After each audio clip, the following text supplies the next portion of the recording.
намаздын убактылары тууралуу сөз кылабыз.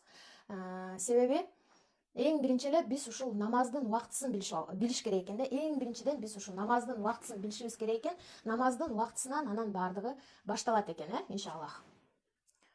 Комментарийиңерди мынтип коеюн, өтүп кете бербесин. Намаздын убактысынан баштайбыз. Намаз бул ибадаттардын атасы дейбиз, Намаз бул ибадаттын энеси деп атабыз. Ошол намаз ибадаттын энеси, атасы болгондон кийин кыямат күнү эң биринчи эле биз ошол намаздан суралат экенбиз. Карасаңыздар, эмне үчүн намаз марафону ушинтип башталып атат? Себеби канча кыздарыбыз зикир орозо кармашы мүмкүн, зикир чалышы мүмкүн, бирок ошол нерселер эгер адамда биринчи очередте намазы тургузулбаса, намазы туура окулбаса, анда ал нерселер да жокко чыгарылып кетиши мүмкүн. Мындайча айтканда, кыямат күнү сурак башталганда биринчи намаздан башталат деп атпайсызбы? Эми ошол намаздан башталып аткандан кийин, эгер биз орозо кармасак деле, башка нерселерибиз болсо деле, намазыбыз жок болсо, анда болду. Калганына каралбайт экен. Ошол себептен бул ибадаттын энеси, ибадаттын атасы.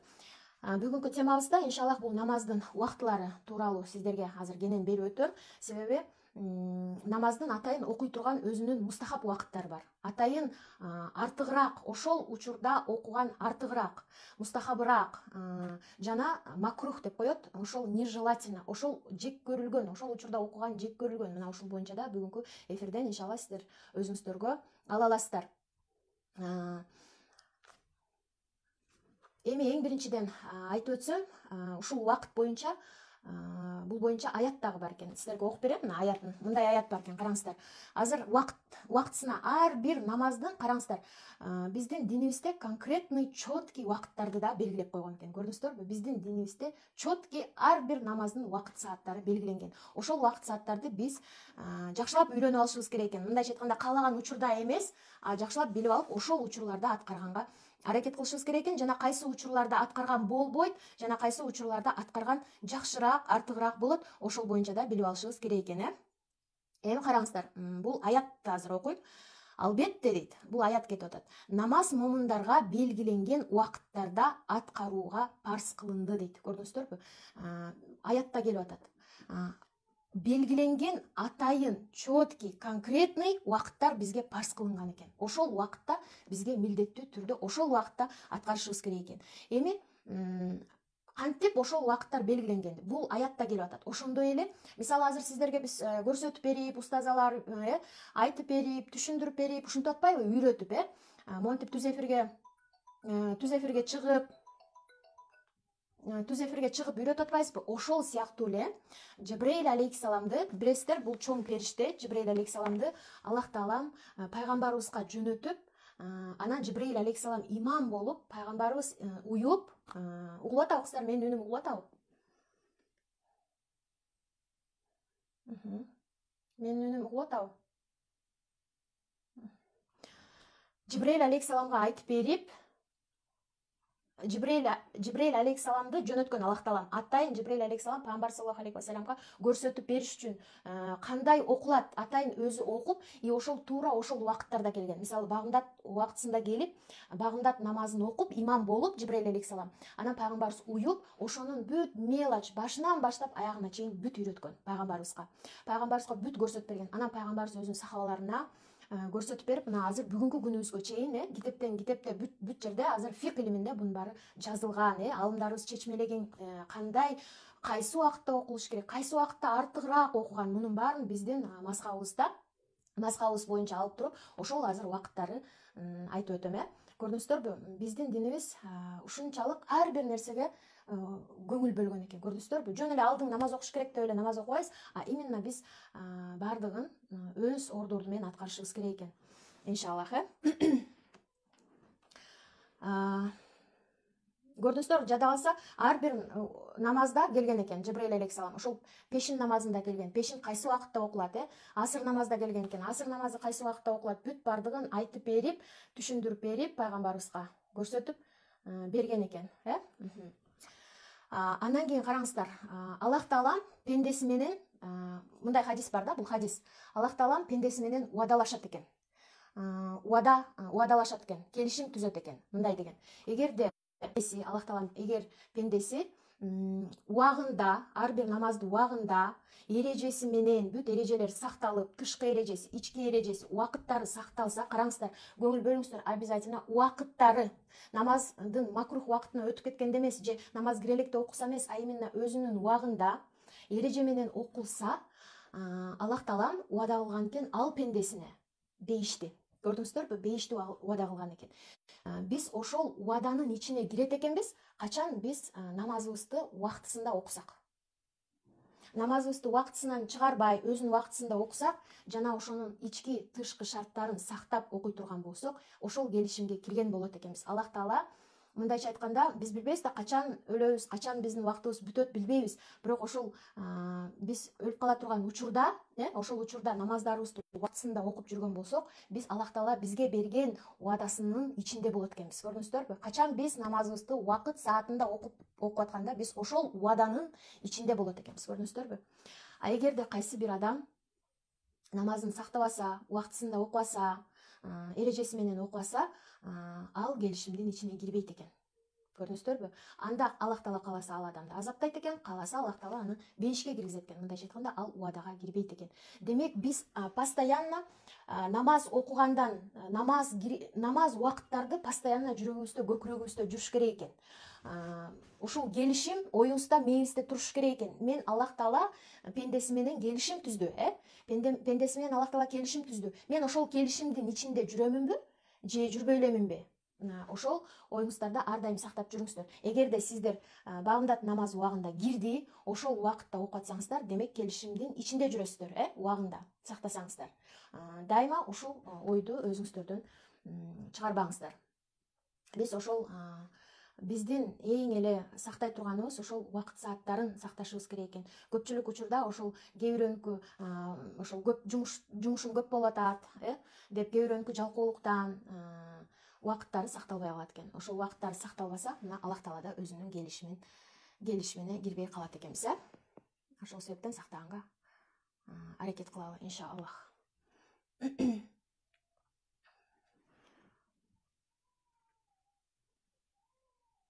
Адам негизи эле карасаңыздар, азыр мен убакыт боюнча айтам деп атам, ошол убакытты биздин азыркы заманыбыз өтө оңой болуп калды да. Эмнеге дегенде, азыр интернет бар. Сааттарыбыз бир эле үйүбүздүн ичинде 3-4-төн 5-6 сааттарыбыз бар. Ошол саатты карап эле, кайсы саат канчада кирет, кайсы убакытта башталат, сааттан билип кое атпайбызбы?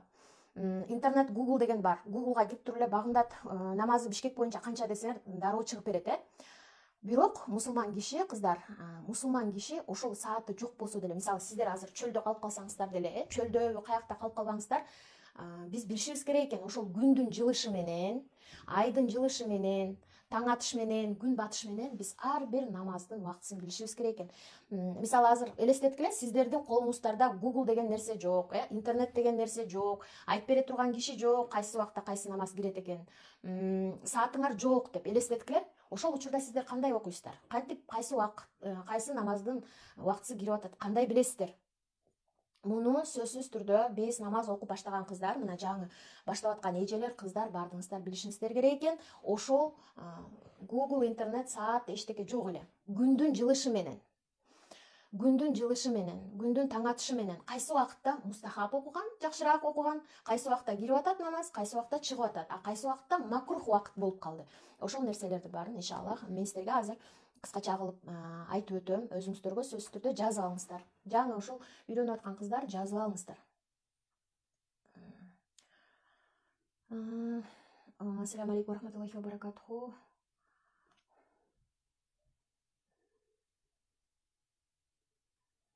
Шамдын убактысы канча мүнөт? Шамдын убактысын айтып берем сиздерге. Шамдын эң эле аз бул шамдын убактысы, кыздар. Эң эле аз шам убактысы. Ошол себептен муну айтып берем иншалла. Мен мектепте окуйм, мектептен 1:30 чыгып үйгө келгенге чейин 2 болот. Ошондо эмне кылышым керек? Иншалла башка намаздардын убагында эле окуйм. Машалла. Азыр пешиндин убактысы жайкы боюнча, кышкы боюнча азыр саат уже 1де кирип атат да, пешиндин убактысы 1де кирип атат. Саат 4тө асыр бүтөт. Пешин бүтөт. Ошол бүткөнгө чейин окусаңыз болот. Ошол саат 2де үйгө келсеңиз, үйгө келери менен окуйсуз иншаллах. Селам алейкум. сиңдим уул бала багып алды, махрам болуу үчүн эмне кылуу керек, жооп берип коюңузчу. Ал уул баланын канча жашта, ошолорун да билиш керек. Эгер кичинекей лялечка болсо, сүтүн эмизип, же жакындарына, эжекелерине, туугандарына эмизип койсо болот. Анан махрам болуп калат. Эфир ар жакта сакталат, намаз баракчасында. Намаз окуганда женский алды жагыман жел чыккандай боло берет. Намаз бузулбайбы? Бузулбайт кыздар, бузулбайт андан. Бузулбайт. Эми төрөлсө, анда ошол жакын эжеке сиңдилеринин сүтүн эмизип коет. Болду, анан өзүнүн эле кадимки эле өзүнүн баласы эле болуп калат. Болду.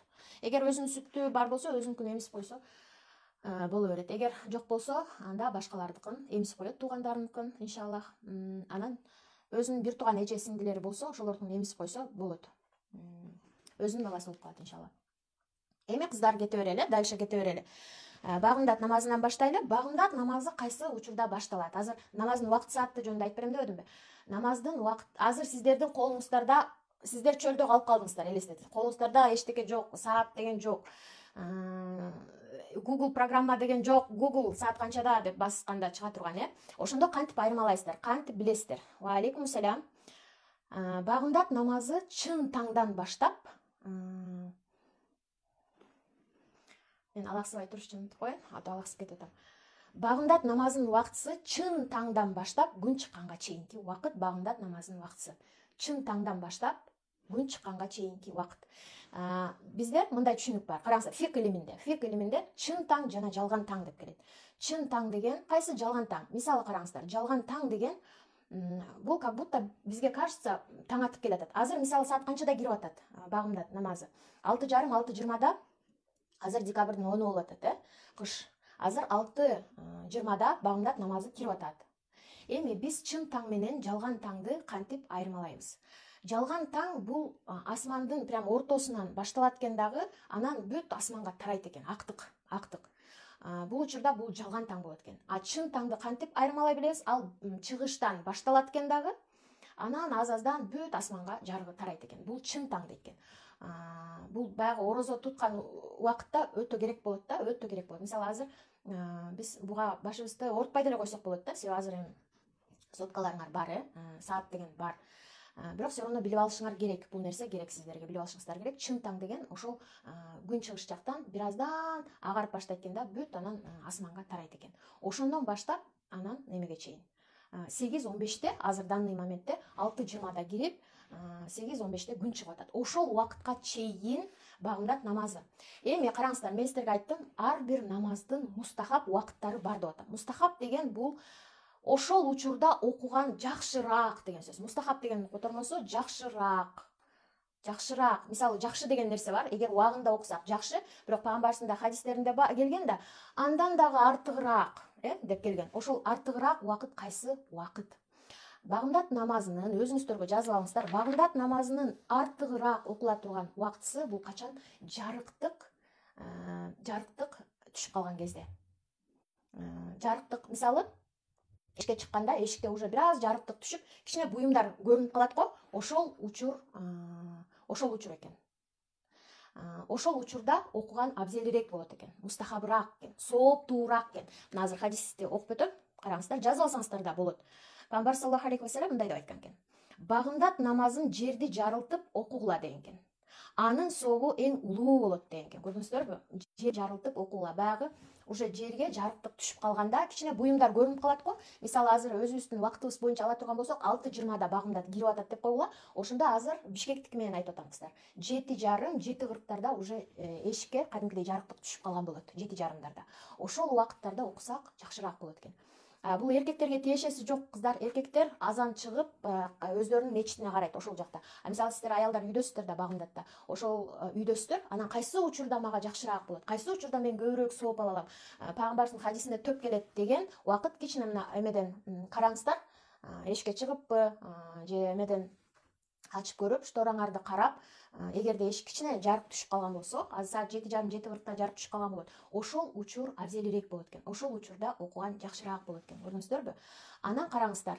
Сөзсүз түрдө ошол өткөрүү бешиңер керек да. Мисалы 8:15те уже багымдаттын убактысы бүтөт, күн чыгат. 8:15ке чейин. Мисалы до конца мустахап кылам, таң жарыганда окуйм деп до конца отура берген бул туура эмес. Потому что ошол мисалы 6:20да күн 6:20да багымдаттын убактысы кирди, 7:30да мынакей мустахап убакыт деп коелу, 7:30да мына ортодо. А 8:15те уже эме күн чыгат. Эми мол аралык 7:30дан 8:15ке чейинки аралык, мен мисал катары айтып атам, 7:30 деп 7:40да окусаңар болот, 45те окусаңар болот. Негизинен мол аралык калган күн чыкканга чейинки аралык дагы бир жолу багымдат намазын толугу менен окуп бүтүп, сүннөттүн фазын окуп бүтүп, биздин алымдардын айтышы боюнча, фик илимдеги айтышы боюнча 40 аятты тартил менен, эреже менен жашынакай жай кылып окуп бүтүп, вдруг эгерде дааратыңыздар бузулуп калса, мисалы окудуңар, багымдат намазын окуп бүтүп атасыңар,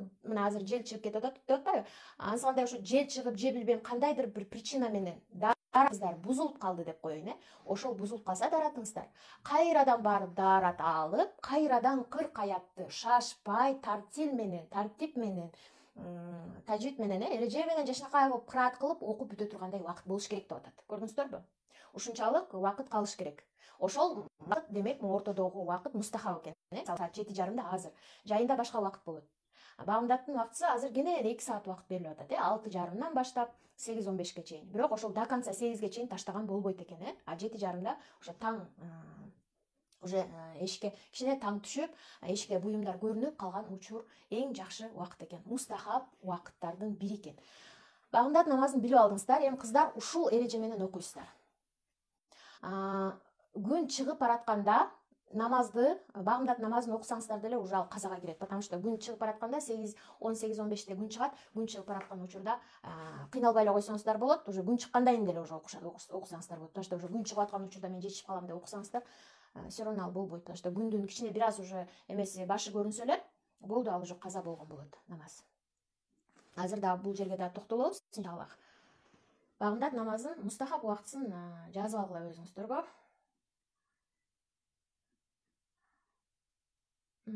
Ассаламу алейкум, сиздин бейнин спиралым бар, бул арамбы же алдырсамбы же жүрө берейинби, айтып кое аласызбы, рахмат. Сиз уже спиралыңыз бар да, бул арам эмес. Ошол салдырып жаткан учурда салдырбай койгула. Бирок эгер уже салдырып алдыңыз да, эми кайсы учурда алыш керек, ошол эле учурда алдырыңыз.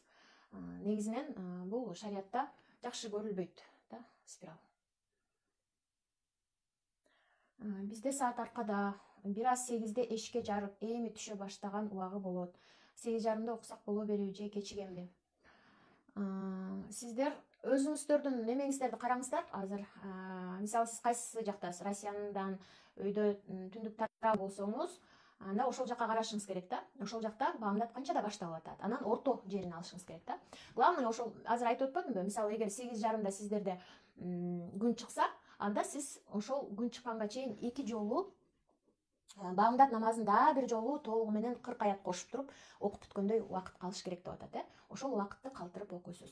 Эң негизгисин билдиңиздер да, кичине күн жарып калат го, кичине жарыктык түшүп калат го, ошол учурда окусаңыздар мустахаб жакшыраак болот экен. Ассаламу алейкум, намаз киргенде сразу окуган кандай болот? Бул эң сонун болот. Азыр сиздерге айтып өтпөдүмбү? Бул боюнча Аллах Тааламдын келишими бар пендеси менен. Эгерде кайсы бир адам намаздын убактысы кирери менен ошол убагында окуй турган болсо, бүт эмелерин, эрежелерин сактоо менен окуй турган болсо, ал адамды мен бейишке киргизем деген Аллах Тааланын өзүнүн келишими бар. Ошол келишимге киресиз иншалла убагында окусаңыз. Бирок мен сиздерге азыр ошол пайгамбарыбыз бизге дагы айтып өткөн кышында окула турган намаздар, жайында кандай окулат, ошолордун баарын сиздерге атайын бөлүшкүм келип атат. Сиздер билишиңиздер керек да, кайсы убакытта жакшыраак окуган, кайсы убакытта туура эмес окуган, Аял киши сажда кылганда чыканагы жерге тийиш керекпи? Ооба, тийиш керек. Эркектердики тийбеш керек, аялдардыкы тийиш керек. Биздин мазхаб боюнча тийиш керек. Систит болуп атам, истинжаны сөзсүз кылыш керекпи? Эгер систит болуп атсаңыз, истинжа кылбайсыз анда. Айыгыңыз, анан максимально ысык суу колдонгонго аракет кылыңыз.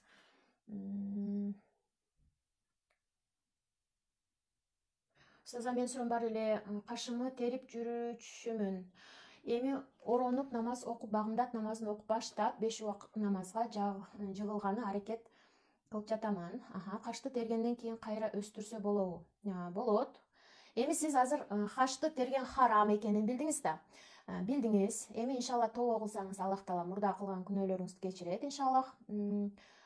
Өстүрө бересиз кашты, кайра тербейсиз, өстүрөсүз. Эгер кайра терсеңиз, анда билип туруп күнөө кылган болуп каласыз да, күнөөсү чоң болуп жазылат. Салам алейкум, мен төрөрүмө аз калды. Намаз окуп атканда суу келип калат кээде. Даарат бузулабы? Кез-кезде келип калса, негизи ошол өзүңүз уже билип калдыңыз да, кандай кымылдап ийгенде суу келип кетет экенчи. Ошол себептен мындай акырын окуганга аракет кылыңыз, ошо суу келип кетпегендей. Кез-кезде келип калса, даарат бузулат негизи. Негизи даарат бузулат. Намаз учурда эмчектеги балам ыйлап калса, аны ыйлатып намазды окуп бүтүш керекпи же баланы караш керекпи?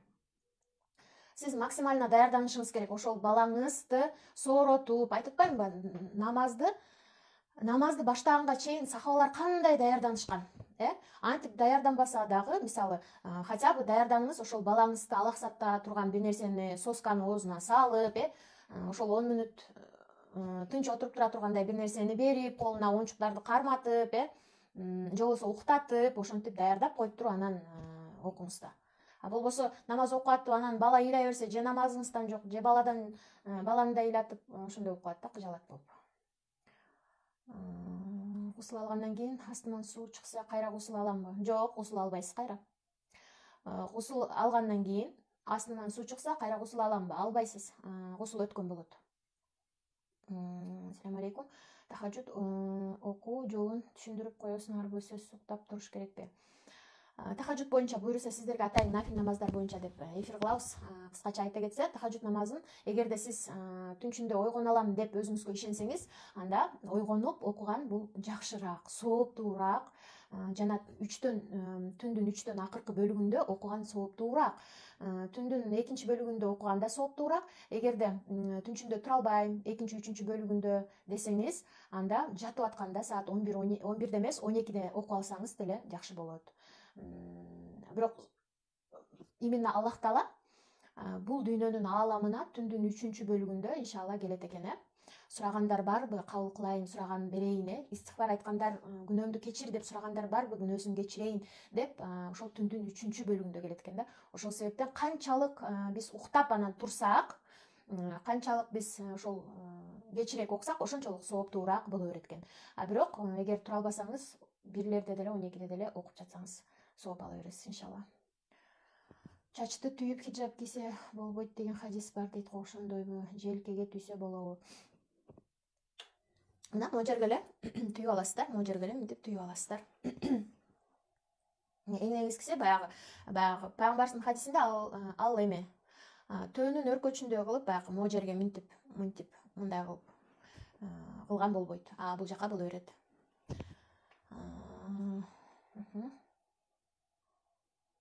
Кунут дуасынын ордуна башка дуалар болбойт. Кунут дуасын иншаллах кайталай берсеңиз, бир күндө 30 жолу кайталаңыз. Эртең менен, түштө 10 жолу, кечинде 10 жолу иншаллах, анан жаттап каласыз. Башка ордуна болбой калат. Жаттай албаган сүрөлөрдү китептен карап окуса боло береби? Жок, кыздар, анчалык эркелебегиле. Жаттаганга сиздерге 3 күн убакыттан берилип атат. Ошол себептен жаттаганга аракет кылыңыздар. Фатиха сүрөсү жаттадыңыздар уже, Ихласты жаттадыңыздар иншалла. Эми ушу менен кете бериңиздер. Карабаңыздар. Карабай окуш керек. Негизи толук намазга киришкенге аракет кылгыла. Хиджаб оронбой эле 5 мал намаз окуса боло береби? Жок, боло бербейт кыздар. 5 мал намаз бул фарз. Буну окуш керек. Сөзсүз түрдө окуңуздар. Ал эми хиджабты ниет кылыңыздар, ороном деп. Жашнакай көйнөк алыңыздар, жашнакай жолокту алыңыздар да кийиңиздер.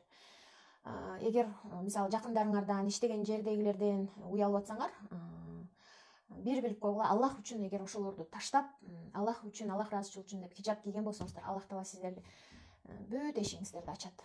Себеби ар бир адамдын мына жүрөгүндө кыйнап турган нерсеси бар да, ошону өтө албаган, бирок ошону Алла ыраазычылыгы үчүн деп өтүп кетсе, Алла ыраазычылыгы үчүн деп Аллах жакты тандасаңыздар, Аллах Таалам силердин мартабаңарды иншалла көтөрөт.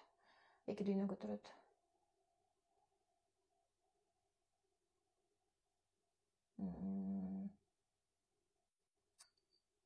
ооба ооба калган намаздардын убактысын айтып берейин. Калган намаздардын убактысын айтып берейин, сиздер жаза бериңиз. Жазгыла, анда жазып алгыла иншалла. Кийинки намаз бул бешин намазы. Буну дагы Жабраил алейхиссалам келип, имам болуп, пайгамбарыбызга көрсөтүп, кайсы учурда окулат, баарын көрсөтүп өткөн. Бешин намазы кайсы учурда кирет? Кайсы учурда кирет бешин намазы? Так түш убакыт болот го, так күн төбөгө тиет го. Ошондон бир аз оогондо. Түштү көздөй бир аз оогондо, мисалы, эшикке чыгып, күн ачык убакытта эшикке чыгып көргүлө кыздар. Эшикке чыккандан кийин прям чак түш болгондо чыгып көргүлө, өзүңөр менен өзүңөр болуп турат, көлөкө тийбейт. Кичине бир 10 мүнөт убакыт өткөндөн кийин түш оойт. Ошондо сиздердин көлөкөңүздө бир ушу чыканакчалык, бир бут кийимчелик көлөкө түшөт. Ошол убакытта башталат. Ошол убакытта пешин убактысы башталат. Ошол убакыттан башталат дагы, мисалы, карагыла. Эгер адам 2 метр болсо деп коеюн, 2 метр деп койгула, сиздер өзүңүздөр 2 метрсыздар. Анан ошол өзүнүн көлөкөсү ошол 2 метрга негизи жарым метр эле түшүп берет экен да. Ошол өзүнүн жарым метр көлөкөсүнө дагы 2 эсе түшүп 4 метр, ошондо 4 метр көлөкөгө чейин окуса болот экен бешин намазын. Көрүңүздөр, сиздердин колуңуздарда саатыңыздар жок эле, күндүн жылышы менен убактысын билип коесуздар. Пешин намазы кайсы учурда кирет экен? Пешин намазы качан сиздердин көлөкөңүздөр бир бут кийимчелик, бир көлөшчөлүк тийип калгандан кийин, ошол убакыттан баштап, күн ошондо түштү көздөй ойт да, кичине ойт дагы, мына ушунчалык бир бут кийимчелик көлөкө түшөт. Ошондон пешин намазы башталат. Дагы кайсы убакытта бүтөт экен? Адамдын өзүнүн жарым метр түшүп аткан көлөкөсүнөн, адам 2 метр болсо, эгер өзү 2 метр деп койгула, 2 метр болот, менден дагы экөө түшүш керек. 4 метр. Ошондо 4,5 метрга чейин көлөкө түшүш керек. Ар бир нерсенин өзүнүн көлөмүнөн дагы 2 эсе түшүш керек да. Ошондо 4,5 метр көлөкөгө чейин пешин намазы боло берет экен. Жана ошол көлөкөдөн баштап асыр намазы башталат экен. Көрдүңүздөрбү? Ошол көлөкөдөн баштап асыр намазы башталат экен. Эми сиздерге ошол пешиндин мустахаб убактысын айтып өтөйүн. Жазып алгыла, өзүңөргө муну жазып алгылачы, могу жерден окуп берем. Ушуну жазып алгыла кыздар. Түш оогондон кийин деп атпаймынбы? Түш оогондон кийин карагыла. Ар бир нерсенин көлөкөсү өзүнө 2 барабар узарганга чейин. Көрдүңүздөр? Ар бир нерсенин көлөкөсү өзүнөн 2 барабар узарганга чейин пешин намазы бүтөт экен. Ошого чейин асыр намазы башталат экен. Асыр намазы башталат экен. Асыр намазы күн батканда, азыр асыр намазын да айтып берем. Эми бешин намазын кайсы учурда окуган мустахаб? Азыр бул жерде бар бекен? Пешин намазын негизи кышында кечиктирбей эле койгула. Кышында любой эле намазды кечиктирбегенге аракет кылгыла. Себеби кышында деген ар бир намаз кыска болуп берилген. Себеби күн кыска. Ар бир намаздын убактылары 1 саат, жарым саат, 1 саат, 2 саат ашып кетсе. Ошол себептен убагында эле окуганыбыз жакшы экен. Пешинди деле, асырды деле, шамды деле кышында убагында окугула. Кышында убагында окуш керек экен, мустахаб ошол. Ал эми жайында пешинди жанагы көлөкөбүз, карагыла, көлөкөбүз, азыр көлөкө жөнүндө айтып атпаймынбы? 2 эсе эмес, 1 эсе болгондо. Өзүбүздүн көлөкөбүздөн тышкары да 1 эсе болгондо мустахабыраак болот экен. Эшикке чыгып өзүңөрдүн көлөкөңөрдү көрсөңөр болот. Өзүңөр турганда силерден дагы бир адам, мисалы силер 2 метр болсоңор, анан өзүңөрдүкү жарым болуп тийип, 2,5 метр, 3 метрге чейин тийип берсе, ошол убакытта окуган мустахабыраак болот экен. Жайында. Буну өзүңүздөргө жазып алыңыздар. Жайында кичине пешин намазын кечиктирип окуган жакшы экен. Убактысынан өткөрүп карагыла. Мындай пайгамбарыбыздын хадиси келген. Бул ар бир айтып аткан нерсеге негизи хадистер менен далилденген да. Пешинди күндүн ысыгы кайтканда окугула деген экен. Бул күндүн эң ысыткан убагы тозоктун ысыктыгынан болот деген экен. Көрдүңүздөрбү? Пайгамбарыбыз эмне деп айткан экен? Күн прям тийип турган, каттуу ысытып турган убакыт болот да, прям төөдө тийип турганда. Ошондо кичине ошол ысыгы кайтып, кичине оогондон кийин окусак, ошол убакытта жакшыраак болот экен пешин убагы. Ал эми кышында убагында эле окуйсуздар. Эми асыр намазын жазып алыңыздар. Асыр намазы кайсы учурда мустахаб? Асыр намазынын мына убакыттарын жакшылап билип алгыла кыздар. Асыр намазы жана биздин көлөкөбүз 2 эсе болгондон башталат дагы. Саат менен айтканда азыр 4-тө башталып атат. Бишкектин сааты менен 4-тө башталып атат. Ошол 2 көлөкөбүз 2ден күн тийгенде көлөкөбүз 2 эсе болгондон башталат дагы, анан күн батканга чейин.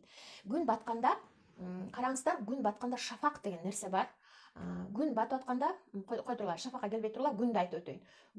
Күн батыш жакты караганда карасаңар, күн өзүнүн күчү менен тийип турганда аппапак болуп тийип турат, аппапак сары болуп. Биз күндү караганда кадимкидей карай албай көзүбүз уялат. Ошол учурда окушубуз керек. Кайсы убакытта уже макрух убакытка өтөт, асырдын убагы. Качан күн батып бараткан учурда кызыл болуп калат го күн. Күн өзү кызыл, розовый болуп, мына мен жолугумдай болуп калат өңү. Анан биз беймарал эле карайбыз, күндү карай алабыз. Күн уже бизди уялтпай калган убакыт. Бирок күн батып баратат, розовый, кызыл болуп батып баратат. Анан биздин көзүбүз уялбай эле ал күндү караганда. Ошол учурда окубаш керек. Ошол учурда уже жек көрүлгөн убакытка кирет экен. Жек көрүлгөн макрух убакытка кирет. Жазып алыңыздар өзүңүздөргө, макрух убакытка кирет. Бул учурда асырды окусаңар болот, но силер жек көрүлгөн убакытта, макрух убакытта окуп аткан болосуздар. Асыр намаз кабыл боло берет. Бирок ошол убакытка биз жеткирбешибиз керек экен. Күндүн күчү кете электе окушубуз керек экен асырды. Азыр саат боюнча канчада саат 4-тө ровно кирип атат биздин саат боюнча, 4-тө кирип атат. Азыр 1 саат эле убакыт, 5-те. Уже 5-те уже бүтүп калып атат да. Ошол себептен кышында биз сөзсүз түрдө асыр намазын тездетишибиз керек экен. Потому что кышында күн көп учурда бүркөк болот. Бизге билинбейт күн кайсы эмне болуп атканычы, жайындагы баары ачык айкын. Азыр болсо бүт булут каптап, бизге билинбейт. Ошол себептен бизге асыр намазын кышында мустахаб болот окуган убагында. Кирдиби? 4-тө кирди, болду. 4-4:30 окуй калыш керек сразу. Кечиктирбешибиз керек. Потому что жанагы жек көрүлгөн убакытка өтүп кетиши мүмкүн. Мустахаб эмес, күнөө жагымсыз, туура эмес убакытка өтөт. Эме деп койгула, макрух убакытка өтөт. Макрух убакытка өтүп кетет. Ошол себептен ушуну да билишибиз керек экен. Андан кийин шам намазы, баягы күн батты да. Күн батты. Күн баткандан баштап шам башталат. Асырдын убактысы бүттү уже. Окуй бересиздер шамды менен асырды, эгер күн батып баратса деле. Бирок ошол макрухаттык менен макрухаттык убакытта окулду деген эме менен жазылат уже амал дептерге. Андан кийин шам убагын жазып алгыла. Күн баткандан баштап шафак кеткенге чейин. Шафак деген эмне? Күн баттыбы? Эң кыска убакыт бул. Эң кыска намаздын убактысы бул шам экен кыздар. Өзүңүздөргө жазып алгыла убакыттарын. Эң эле кыска ушул шам намазын. Ошол шам намазын даже ушул шам намазында эч ким менен сүйлөшпөгүлө, подружкаңар менен телефондон башка иштерди кылбагыла. Шам намазы резко кирди, резко окушубуз керек экен. Себеби деген шам намазы 15-20 мүнөт эле убакыт экен. Караңыздар, күн батар менен эле андан кийин шафак келет экен. Шафак деген сөз бул күн батыш жакты караганда розовый, кызыл, розовый болуп эмелер, булуттар көрүнүп калат, кадимкидей күн батыш жактан, күн батып кеткенден кийинки күндүн нурлары калып калат, розовый, кызыл болуп. Ошону шафак дейт экенбиз. Ошол шафактын акыркы кетип аткан шафагы бул ак болуп бүтөт экен. Башында аябай розовый, кызыл болуп баштайт го, ошол учурда шам кирген болот, шамды окуган болобуз, Анан акыркы шафак ак болуп, анан караңгы түшүп кетет экен да. Ошол шафак убакыт аз эле экен, 20 мүнөттүк эле экен. Ошол себептен ошол учурунда окуп алышыбыз керек экен. Өткөрүлбөй.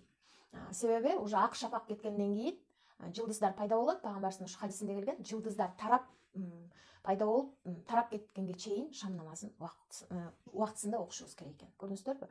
Шам намазына хоть жайында болобу, кышында болобу, өзүнүн убагында окуган мустахаб экен. Өзүнүн убагынан өткөрбөшүбүз керек экен. Буну түшүндүк, Андан кийин куптан намазы. Куптан намазы кайсы учурда кирет? Куптан намазы шафак тарады, толугу менен уже караңгы түштү, шафак тарады, шафак акыркы шафак ак. Шафак деп жазып койгула, ак шафак кетет экен.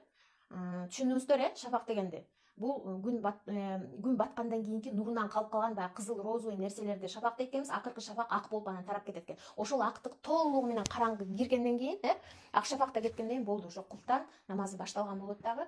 Куптандын убактысы саат 7ден баштап, азыркы бүгүнкү эме менен айтып атам, саат 7ден баштап таң аткыча 6:30га чейинки убакыт. Күн баткандан кийин шафак кеткенден баштап түн кирди, түн киргенден баштап анан бамдатка чейинки убакыт экен. ушул убакытта окуйт экенбиз. Эми карагыла, азыр кайсы учурда куптан намазын окуган мустахаб, куптан намазы да витр важипти дагы. Пайгамбарыбыздын хадисинде келген экен, эгер үммөтүмө кыйын болбогондо дейт, ошол куптан намазын кичине кечиктирип окумак элек дейт экен да. Бирок ошол мечиттерде убагында азан чакырылат, дароо шамдан кийин эле, уже шапак кеткенден эле уже куптан кирет дароо эле. Себеби ошондой. Бирок аялдар, биз эми үйдөбүз да, биз үчүн мындай болот экен. Караңыздар, кайсы убакытта куптан намазын окуган биз үчүн жакшыраак болот, мустахабыраак болот, аялдарга деле эркекке деле. Баарына эле тиешелүү, бул мустахаб деген сөз. Үчкө куптандын убактысын үчкө бөлүп алат экенсиңер. Мисалы саат 7-ден баштап 6:30 чейин деп атпаймынбы? Түндү үчкө бөлүп аласыңар. Үчкө бөлүп аласыңар. Анан ошол биринчи бөлүгүнө чейин кечиктирүү мустахаб болот экен. Биринчи бөлүгү саат мисалы 11-ге чейин, примерно, саат 11-ге чейин. Үчкө бөлүп алдыңар да, 1, 2, 3 куптандын убактысын үчкө бөлүп алдыңар. Ошонун биринчи бөлүгү саат 11-ге чейин. Ошол 11-ге чейин куптанды кечиктирип окуу бул мустахабыраак, жакшыраак болот экен. Бирок эгер сиздер жумушка эртең менен туруш керек, кыйналып калам десеңиздер, убагында эле окуйсуздар. Ал эгерде биз мисалы жайма-жай, шашпай турсак, ушул соопторду алам, жакшыраак убакыттарында окуйм, аткарам, кылам десеңиздер, сиздерге мына буларды азыр айтып өтүп атам. Ошол биринчи бөлүгүнүн акырына чейин кечиктирүү жакшыраак экен. Саат 11-ге чейин куптанды кечиктирип окуу жакшыраак экен. Эми куптандын витр важип намазы бар, Витр важип намазын сөзсүз куптандан кийин окуйсуздар. Эгер биринчи витр важипти окупан куптанды окуп алсаңар, ал биздин мазхаб боюнча өтпөйт. Биздин мазхаб боюнча обязательно куптан, анан кийин витр важип окулуш керек. Ушуну жакшылап эстеп алыңыздар. Ал эми витр важип намазды түндү 3кө бөлбөдүк белек? Ошол 3-чү бөлүктүн акырында окуган мустахаб болот экен. Мындайча айтканда, саат түнкү 2-3-төн баштап саат 6-га чейин окусак витр важипти, ошол жакшыраак болот экен. Эгерде албетте сиздер ошого амал кыла алам десеңиздер, сиздерге мына айтып өтүп атам, жакшыраак. А эгер жок, мен ал убакта уктап калам, эгерде ким ошол убакытта тахажжудка туруп, окуп, жеңил окуй алам, тура алам, ойгоно алам десе, ошол түндүн акыркы бөлүгүнө калтырып туруп, ошол убакытта окуса жакшыраак болот экен, кыздар. Көрдүңүздөрбү, жакшыраак болот экен. Билип алдык, куптан намазынын кайсы учурда мустахаб болот экен, витр важип намазынын кайсы учурда мустахаб болот экен. Буну билип алдык, жазып алдыңыздар. Эми сиздер менен азыр макрухат убакыттарын өтөбүз. Макрухат деген нежелательно, жек көрүлгөн, котормосу ушундай. Жек көрүлгөн, ошол жаман көрүлгөн макрух деген. Кабыл болот кылсаңар. Бирок ошол нежелательно, жек көрүлгөн дүүлүк менен кошо болот да. Ошол боюнча азыр өтөбүз.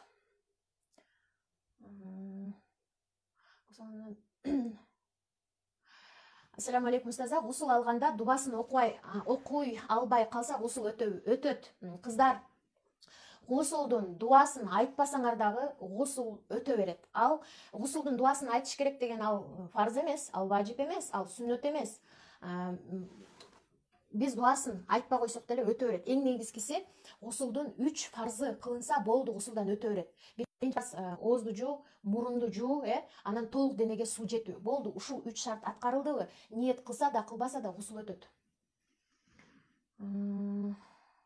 Устаза, прямой эфирди сактап коесуздар, мен жарымын көрө албай калдым. Сактаганга аракет кылабыз иншалла. Таалим Бишкекте кайсы убакта жана кайсы күнү, кай жерде болот, барат элек. Таалим именно биздин баракчада Телеграмда болуп атат, кыздар. Телеграмда болуп атат, ошол жака кириңиздер. Ал эми барган жерлер сураштырышыңыз керек, көп эле болсо керек.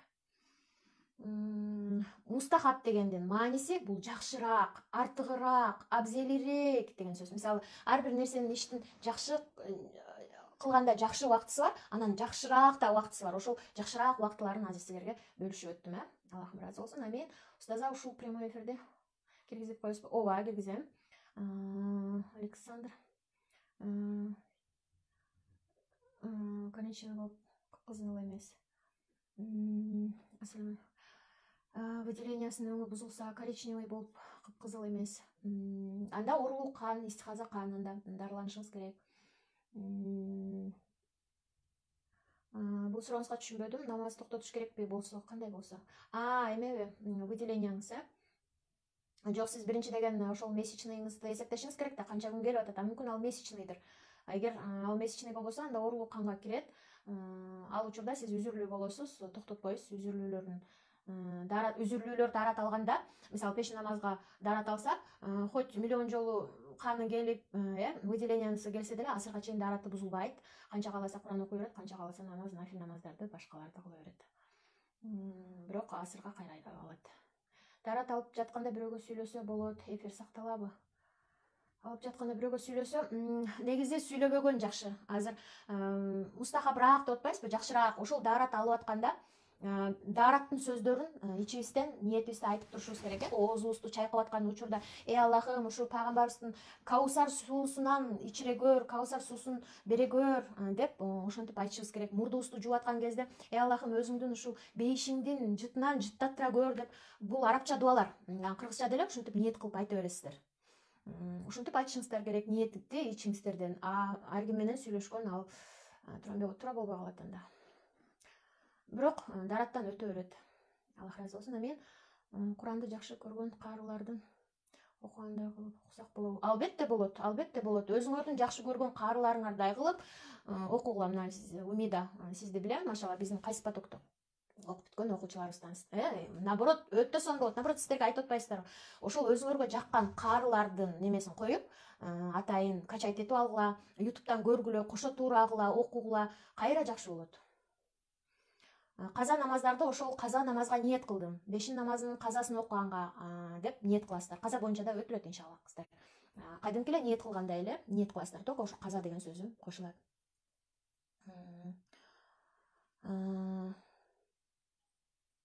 Буттун манжаларынын арасын жууганда сөзсүз сол колдун чыпалак менен жууш керекпи?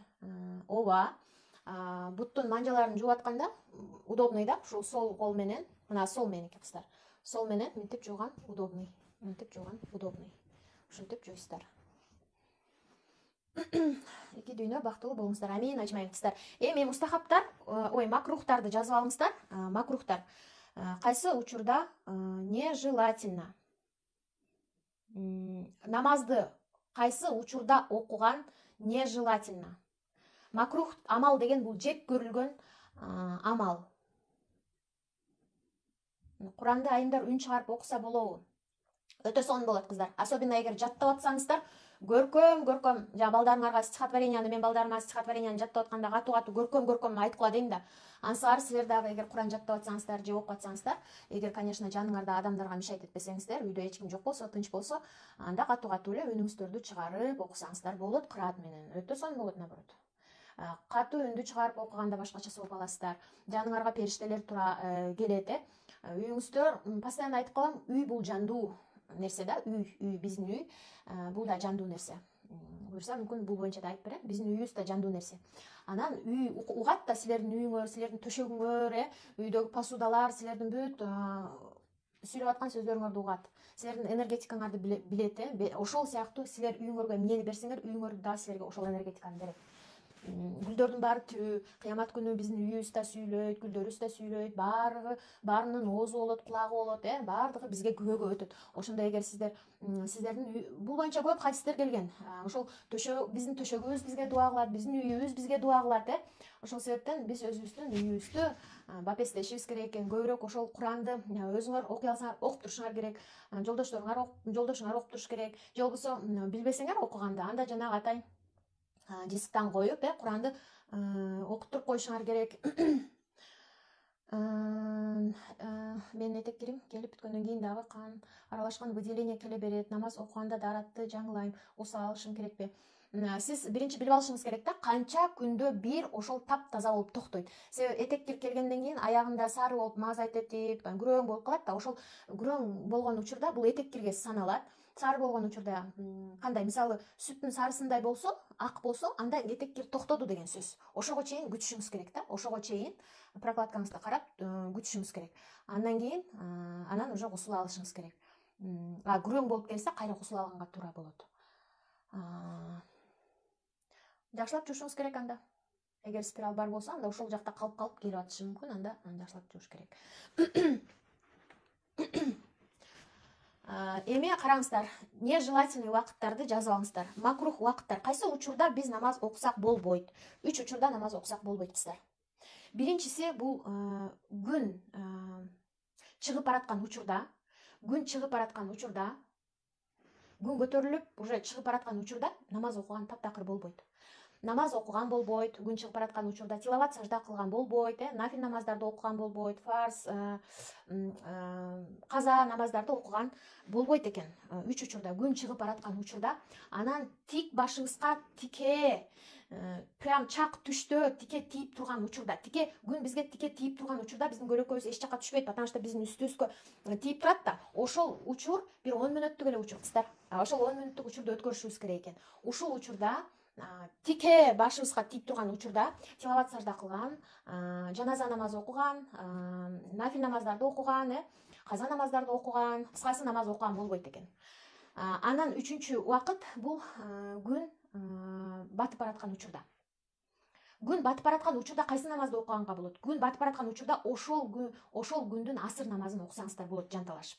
Бирок макрухаттык менен биргеликте деп атпаймынбы? Ошол намаз өзү макрух эмес, а ошол макрух убакытта окулду деген өкүмгө кирет. Намаз өзү макрух эмес, ошол асырды окусак болот, ошол күндүн асырын, күн батып бараткан учурда. А башка нафил намаз, башка жаназа, башка намаздарды окуйт экенбиз, бирок караңыздар, жаназа намазга кайрылсак, жаназа намазын эгерде ошол мисалы күн чак түшкө даярдап ошол учурга прям келип калса, же болбосо күн батып аткан учурга келип калса, анда элди күттүртпөй, анда ал убакытта окула берет, жаназа намазы окула берет. Бирок тилават сажда кылынбайт. Лучше тилават сажданы күн кичине 10 мүнөт күтүп, оогондон кийин, күн оогондон кийин кылганыңыз жакшы.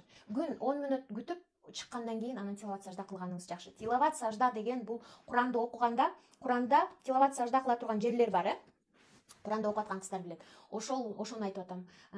Бирок өтө берет. Эгерде ошол учурда тилават сажданы окуп кылып салсаңар, тилават саждадан өтө берет, просто макрух убакытта кылган болуп каласыңар. Күн батып аткан учурда дагы тилават сажданы аткарсаңар, өтө берет, өкүмдөн өтө берет, но нежелательно деп атат. Ошол учурларда нежелательно кылган, макрух деп атат. Макрух деген ошол жек көрүлгөн, жаман көрүлгөн ошол учурда кылган,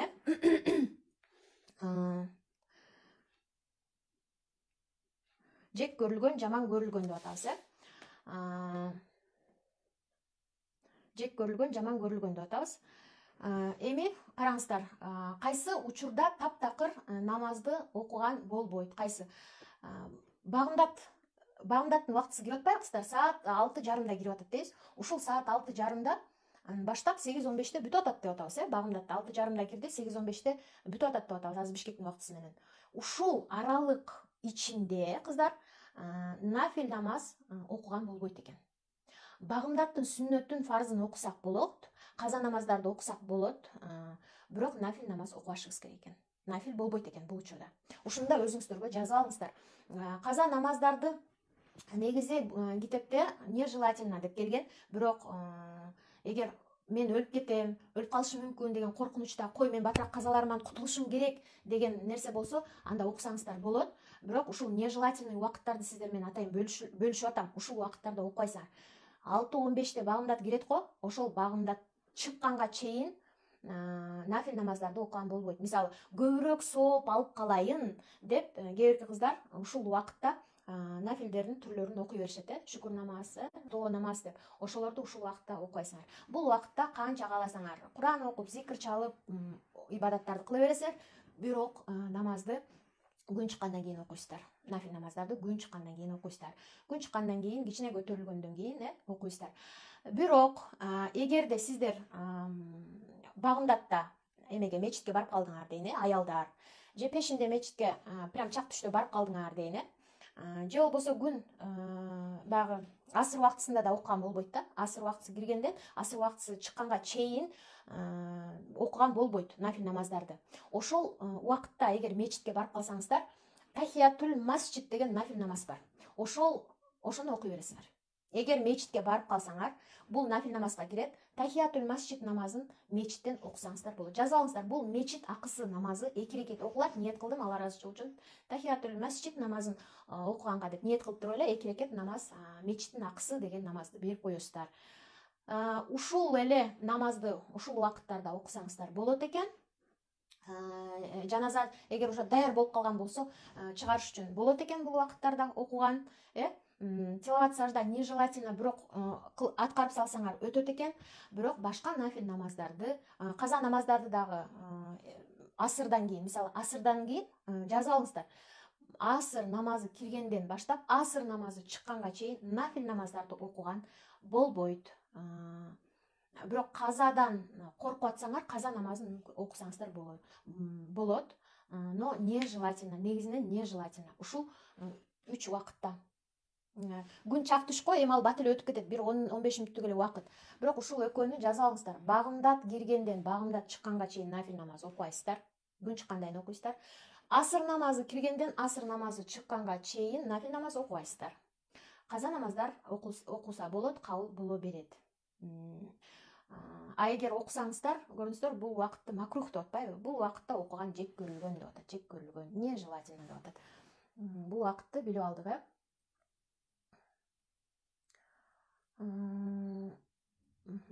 Шам намазында дуа кылбайт дейт, ошондойбу?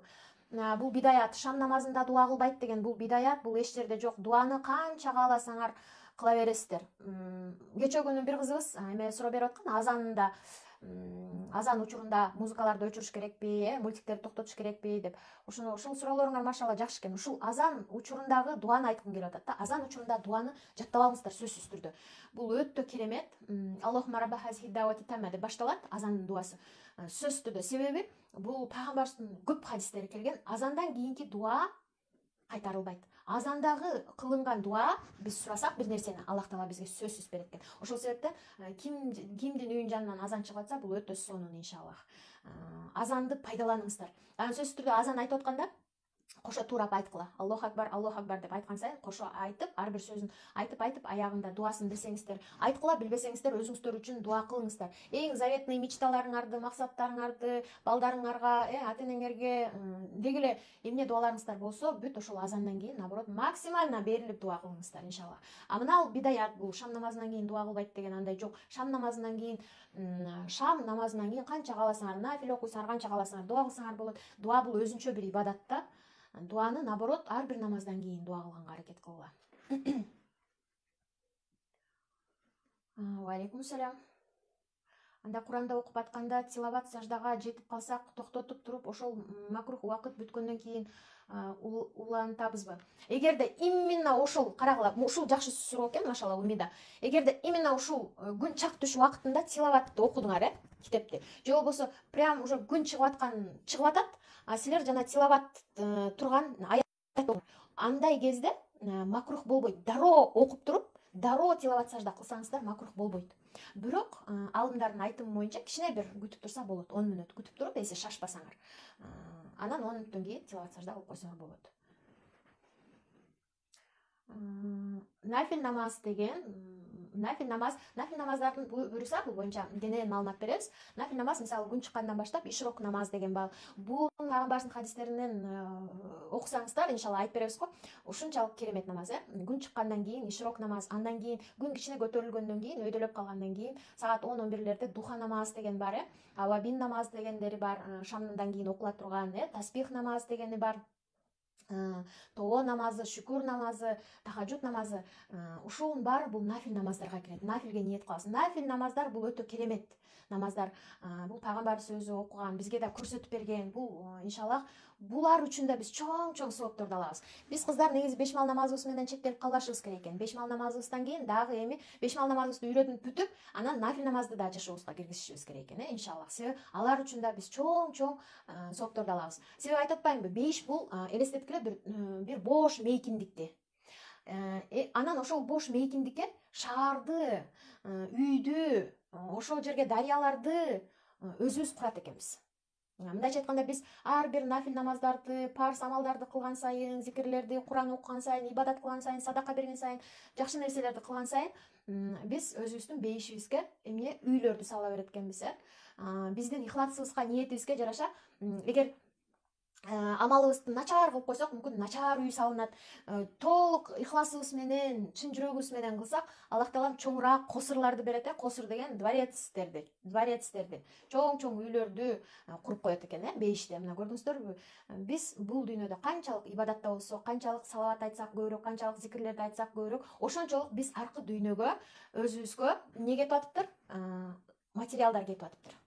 Кечээ күнү талимде устазыбыз апа айтты го, баягы периштелер ушундай тынбайт экен деп атат. Периштелер ушундай бейиште тынбай, эс албай, ушунчалык бизге кызмат кылган периштелер биздин бейишибизди куруп атканда, ар бир адамдын өзүнүн бейиши бар, ар бир адамдын өзүнүн периштелери бар. Ал жакта тынбай кура берет экен, Анан кийин эле баягы периштелер эс алып калды дейт го. Анан эмне десе, көрсө материал келбей калыптыр. Мисалы, сиздер үй салып атсаңыздар деле, үйдүн эмнеси керек? Кирпичи керек, шифры керек. Акчаңыздар жок болсо, ошо шифры, кирпичи жок болуп калат. Ал эми бейиштин материалы бул биздин бул дүйнөдөгү кылган амалдарыбыз экен, кылган окуган намаздарыбыз, Курандарыбыз, садакаларыбыз, жакшы иштерибиз, ошолордун баардыгы бейишке кете берет экен. Анан периштелер тыпылдап баарын сала берет экен бизге. Анан биздин кулагыбыз укпаган, биздин көзүбүз көрбөгөн нерселер экен бейиште. Мындайча айтканда, биздин акылыбыз жетпейт экен ал нерселергечи. Биз эми албетте бияктан пайгамбарыбыздын айтканы боюнча аяттардан, хадистерден алып айтабыз, бирок бейишти биздин эч качан көзүбүз көрбөгөн нерселерди көрөт экенбиз, кулагыбыз укпаган нерселерди, ушундай сонун нерселерди угат экенбиз. Көрдүңүздөрбү, машалла. Мен оронгон кызмын. Класста эжеке бир бала менен отургузуп койгон. Кыз менен отуруш керекпи? Аллах Тааладан дуа кыл. Ал үчүн иншалла кыжалат болбо. Эгерде бала менен отургузуп койсо, эжең эгер түшүнүктүү болсо айтып көр, түшүнбөсө, анда жөн кой. Аллах Тааладан дуа кылсаң, Аллах Таала иншалла өзү эле оңдоп коет. Шам намаздан кийин Куран окулабы? Куран окулат кыздар. Шам намаздан кийин атайын Курандар бар, хадисте келген. Шам намазынан кийин эгерде биз Табарак сүрөсүн окуй турган болсок, бизди эмеден сактайт, кабыр азабынан сактайт, кабырдан сактайт. Шам намазынан кийин Вакыя сүрөсүн окусак, жазып алгыла өзүңүздөргө, бул да пайда болот сиздерге. Вакыя сүрөсүн окуй турган болсок, Вакыя сүрөсү бул биздин рызкыбызды кеңейтип берет. Вакыяны окуган адам эч качан кем болбойт, дайыма барчылыкта жашайт. Ушул эмелерди окуйсуңар. Табаракты окуйсуңар, Мүлк сүрөсү, Вакыя сүрөсүн, Сажда сүрөсүн, Хашр сүрөсүнүн акырында 3 аятын окуйсуздар. Ушулардын баары шам намаздан кийин окулат. Бул боюнча мүмкүн дагы түз эфир өтүп калабыз, эгер сиздер керек десеңиздер, бул боюнча да түз эфир өтөбүз. Негизи ошол Курандардын атайын кайсы Курандарды окуш керек? Куптандан кийин, Багымдаттан кийин, шам намазынан кийин деген атайын сонун пайгамбарыбыздын керемет хадистери бар. Жана алардын сообу да ушунчалык чоң. Иншалла. Мына азыр сурадыңызбы, эми ушуну жазып алыңыз өзүңүзгө. Аны амал кылганга аракет кылыңыздар. Сөз амал кылганга аракет кылыңыздар. Шам намазынан кийин Мүлк сүрөсүн окуңуздар, Вакыя сүрөсүн окуңуздар, Ясин сүрөсүн окуңуздар, Хашрдын акыркы 3 аятын окуңуздар. Эгер Хашрдын акыркы 3 аятын окусаңыздар, ал кичинекей эле. Түнү менен 70 000 периште сиздерге зикир чалып, сиздердин ордуңуздарга истихфар айтып, кечирим сурап, ибадат кылып чыгат. Жана ошолордун соонун баары толугу менен сиз кылды дегенге сизге берилет иншалла.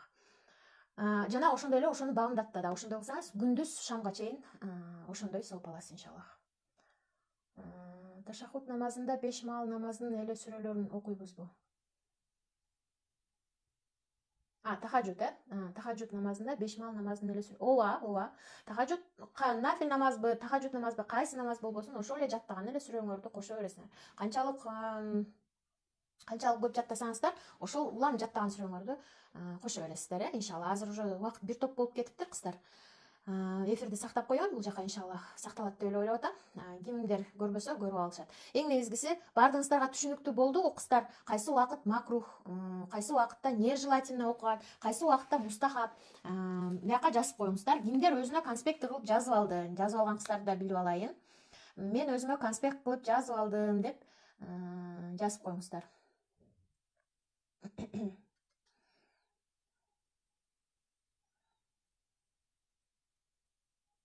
Мону дагы айтып өтөйүнчү. Жана эгер кайсы бир кыздар хутба учурунда барып калса, мисалы жума намазга барып калдыңар, жума намазга барып калдыңар. Анан жума намазга барып калып, ал жерде хутба айтат, билесиздер. Хутба бул жарым сааттык баян айтат имам. Ошол учурда кой мен сооп таба коеюн деп жанталашып кээ бирки кыздар ошол хутба айтып атканда хутбаны укпай нафил намаздарды окуп баштайт да. Ошол хутба айтып аткан учурда нафил намаз окуган макрух болот экен. Болбойт. Каза намаз окусаңыз болот, бирок нафил намаз окуган болбойт. Хутбаны укуш керек экен. Жума намазга барганда хутба айтылат го, ошондой эле 2 айт намазынын хутбасы да келет.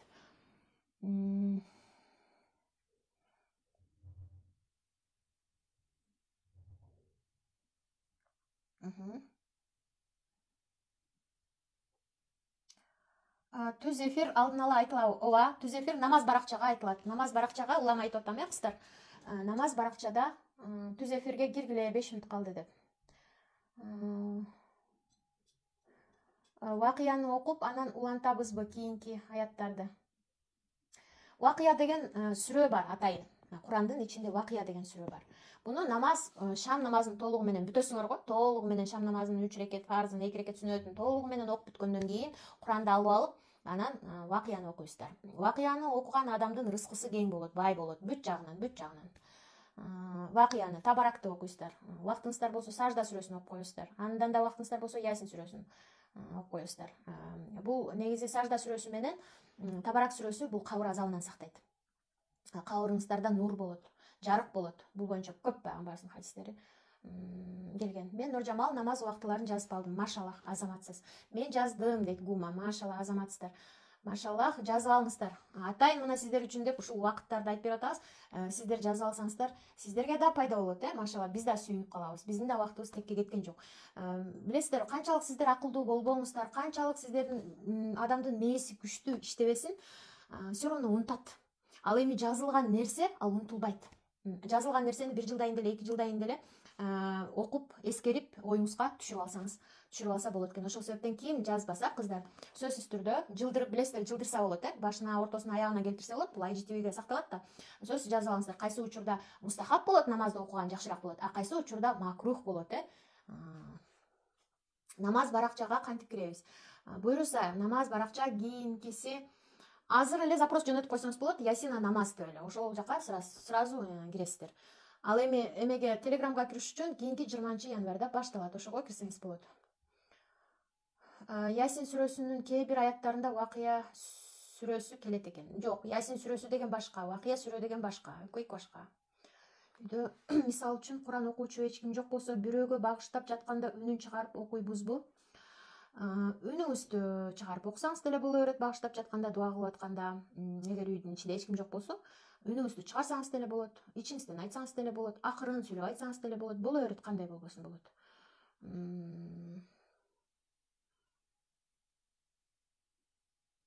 Ошол сүрөлөрдү жаттап окубайсыздар, ал сүрөлөрдү Курандан окуйсуздар. Куранды кармап окуган бул сооптуураак. Куранды кармап окуйсуздар.